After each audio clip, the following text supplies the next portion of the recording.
Hello friend, आज मैं आपको एयरपोर्ट्स में जो आपका टॉपिक है बिंदु उसके बारे में पूरा इसको डिटेल से पढ़ेंगे। साथ साथ क्वेश्चन भी रख लेंगे और फॉर्मूले भी क्लियर करेंगे। देखो, जैसे आपका टॉपिक है पॉइंट यानी बिंदु, तो इसमें एक नंबर सूत्र आता है दो दी बिंदुओं के बीच की दूरी का फॉर्मूला।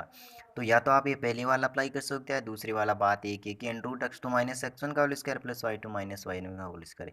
यानी क्वेश्चन जैसे सरल बने उसी हिसाब से आप फॉर्मूला इसमें अप्लाई कर सकते हो। ये क्वेश्चन आपने 10th क्लास में पढ़ा है, 11th और 12th में। दो बिंदुओं के बीच की दूरी है, सीधा क्वेश्चन फॉर्मूला अप्लाई करना, आपका क्वेश्चन हल हो जाएगा। 5 इकाई आपका दूरी का आने हमेशा कुछ न कुछ मात्रक जरूर होता है, तो यह मैंने 5 इकाई लिख दिया। अब देखो, वैसे एक नंबर सूत्र ज़्यादा इससे तो बहुत कम चांस रहते हैं दूरी सूत्र से। अब जो आपका टॉपिक है वो यहाँ से स्टार्ट कर। देखो कि कोई दो बिंदु है मेरे पास, अक्ष वन और वाई वन, अक्ष टू और वाई टू। अक्ष अक्ष को किस अनुपात में विभाजित करेंगे?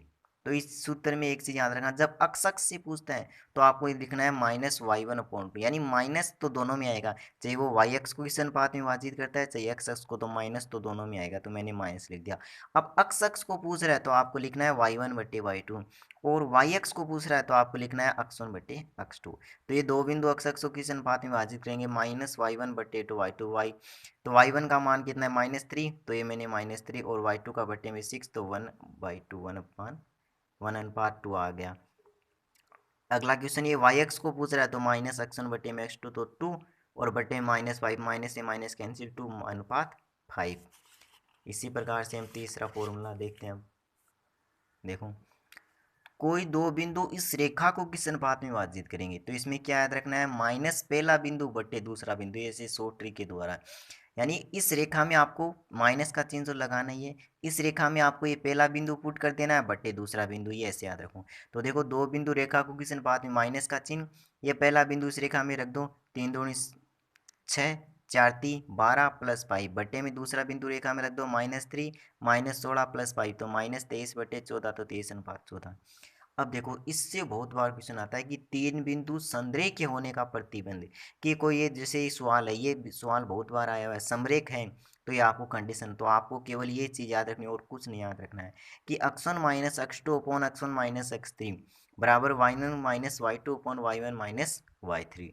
तो ये आप देखो यहाँ पर पुट करोगे, p square minus zero, p square -1, zero minus q square, zero -1, ये यानी इस फॉर्मूले में आपको इसमें वैल्यू पुट किया आपने।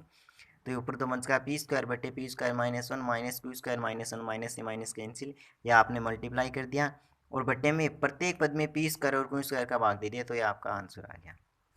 अगला देखो, केंद्रक आपको बताया त्रिभुज का, यानी त्रिभुज में केंद्र क्या होते हैं? तीन शीर्ष होते हैं, तीनों को जोड़कर तीन का भाग, X one plus x two plus x three upon three, Y one plus Y two plus Y three upon three. तो अब देखो, एक क्वेश्चन सरल करते हैं। ये रहा क्वेश्चन, तीन बिंदु आपको दे दिए और त्रिभुज का केंद्रक पूछ रहा है, तो x one plus x two plus x three upon three, Y one plus Y two plus Y three upon three, answer आ गया। फिर अगला देखो, समांतर चतुर्भुज का नियम, ये भी आपको याद रखना है कि x one plus x three, यानी ये दोनों विषम, तो इस साइड में दोनों सम, इस साइड में दोनों विषम, तो बराबर में दोनों सम, ऐसे याद रखना है। अब क्वेश्चन इसको थोड़ा अलग तरीके से सल करेंगे। अब देखो, यह आपको तीन चार बिंदु एक समांतर चतुर्भुज शीर्ष है, तो अक्ष और वाई का मान बताना है, तो आप देखो मान कैसे निकालोगे। इन दोनों को जोड़ दो, ये कितने हो रहे? 3 और -1 कितने होते हैं? 2। तो यहाँ पर भी अक्स और -2, यहाँ पर भी मेरे पास 2 बचने चाहिए, तो कैसे बचेंगे? यानी अक्स का मान मैं यहाँ पर 4 पुट कर दूंगा, 4 में से -2 गए, कितने बचेंगे? 2। तो अक्स का मान यहाँ पर कितना हो जाएगा? 4।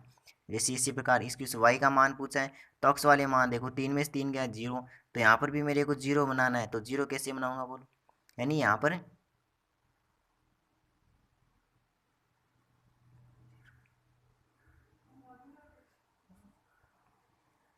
तो y की वैल्यू भी आप इसी प्रकार निकालोगे कि 3 और -3 कितने होते हैं? 0।